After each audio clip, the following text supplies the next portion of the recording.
দেখো কি করছি বলো তো, এই রাতের ডিনারের জন্য রেডি করছি।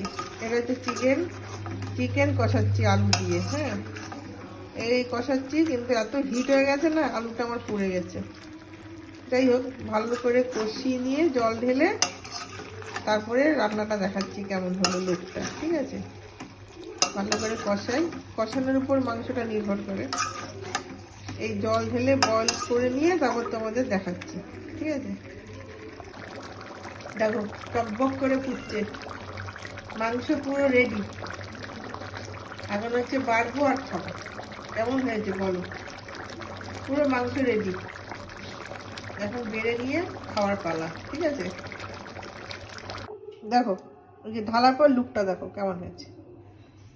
ভালো হয়েছে না? তোমরা বলবে হ্যাঁ কেমন হয়েছে চিকেন কারিটা।